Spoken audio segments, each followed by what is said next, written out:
Stories from the Edge. The Chicken. The map ended where the wind began. Most maps did, if you walked long enough, but this one truly ended. The ink faded into pale scratches, then nothing at all, as if the cartographer had lifted the pen and shrugged. Beyond that, there were only notes written sideways. Cold hills, strange sheep. Village, maybe. Stein folded the map and tucked it back into his satchel. "Good enough?" he said to nobody in particular.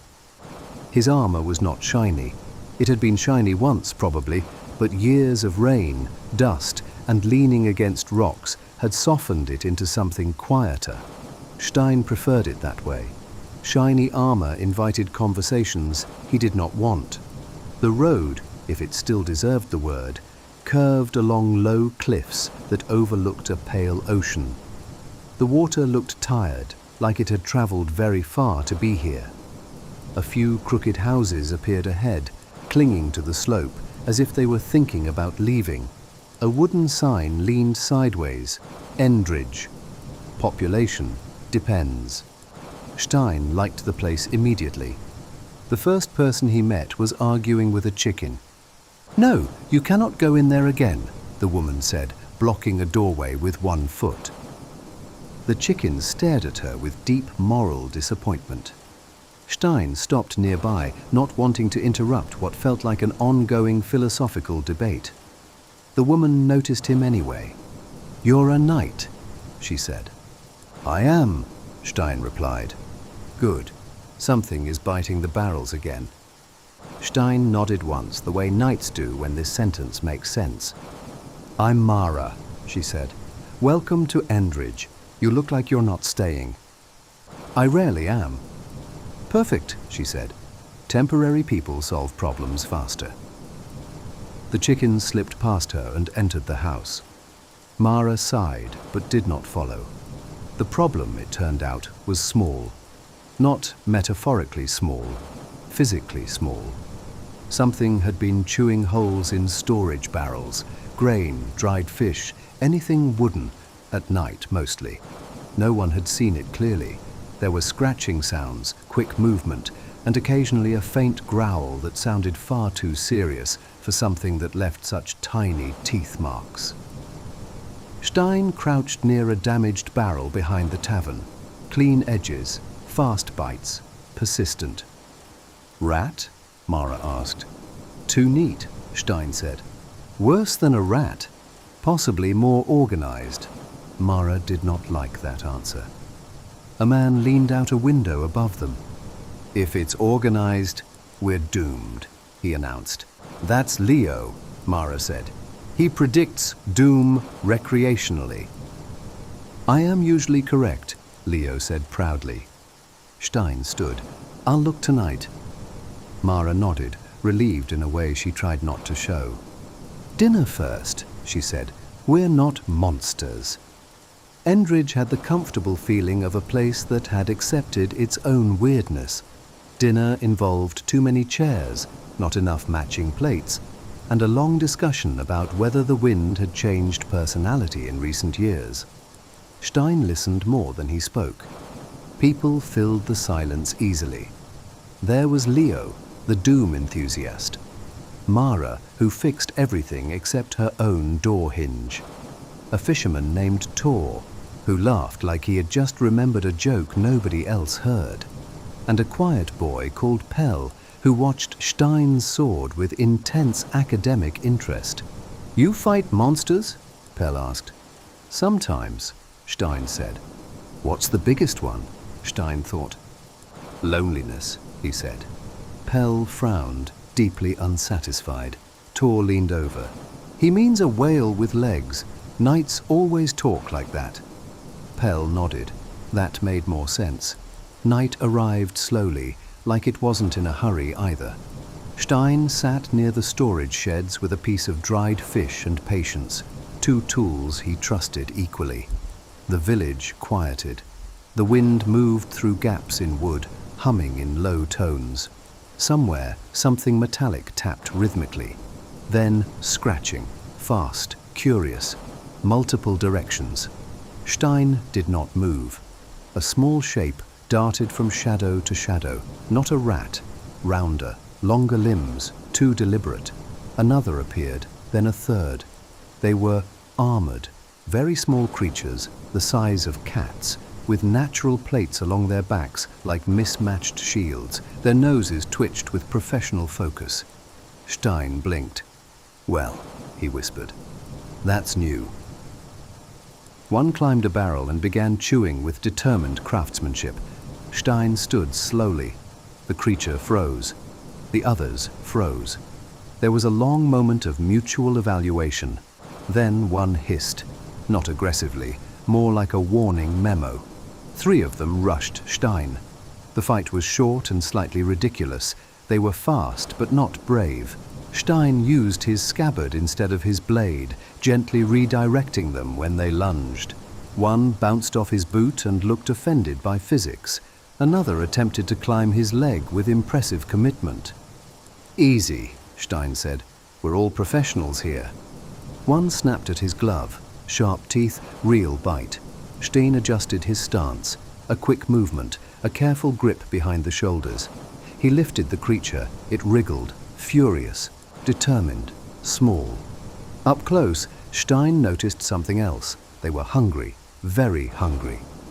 The fight ended when Stein placed the dried fish on the ground and stepped back. The creatures hesitated, then ate with the intensity of workers behind schedule. Stein sat on a crate and watched. Morning brought an audience. "You fought them?" Pell asked, vibrating with excitement. "Briefly," Stein said. Mara stared at the creatures, now sleeping in a pile near the food. "They're kind of cute," she admitted. "They're eating our barrels," Leo reminded everyone. Tor crouched. "Travelers," he said. "Look at the paws. Long distance." Stein nodded. "Something drove them here." Mara sighed. "So, the problem has a problem?" "Yes." Nobody liked that. It sounded like work. They followed the tracks beyond the village. The hills rolled toward darker stone formations where the wind sounded different, sharper, echoing through cracks. The creatures grew nervous the closer they got. Stein's hand rested near his sword now. Pell whispered, "Big monster?" "Probably medium," Stein said. They reached a narrow ravine where splintered wood and broken shells littered the ground. Signs of territory, signs of displacement. Then the sound. Heavy movement, slow confidence. Something large shifted in the shadows. Mara leaned toward Stein. "That's not medium." "No," Stein agreed. "That's the source." It emerged with the patience of something that had never been hurried in its life. A massive burrowing beast, thick hide, plated head, claws built for tearing through wood and earth alike. Old scars crossed its body. One eye clouded, the other sharp. It wasn't angry. It was tired and hungry. The small creatures behind them scattered but did not run far. They watched. Stein stepped forward. Tor whispered, "You're doing the night thing." "Yes." "Good." The beast charged once, not fast, but unstoppable. Stein moved sideways. Sand shifted. The ground shook. He drew his sword, not dramatically, just efficiently. The fight was real now. Claws struck stone where he had been a moment before. Stein tested distance, timing. The beast turned slower on one side. Injury. Old. Second charge. Stein redirected again, striking the ground near its forelimb. Noise, vibration, confusion rather than harm. The beast roared, frustrated. Stein breathed slowly. "This isn't a battle," he murmured. "It's a conversation." It lunged again and overextended. Stein moved close, one precise strike, not to kill. To wedge the blade into a cracked plate near the shoulder, applying pressure, forcing the beast to stop moving without deeper damage. The beast struggled, then stilled. They stayed like that for a moment, knight and creature, both breathing hard. Stein spoke quietly. No barrels here, he said. No village, just rocks. The beast blinked. Behind them, the small armored creatures crept closer. Stein slowly withdrew his sword and stepped back. The ending happened quickly. Tor and Mara brought food from the village, scraps, fish, old grain. Pell very bravely rolled a barrel toward the ravine. The beast watched, then ate, not gracefully, not politely, but without violence. The smaller creatures approached too, cautious but hopeful. Leo whispered, stunned, "We solved it with snacks." "Many problems end this way," Stein said. That evening, Endridge felt lighter.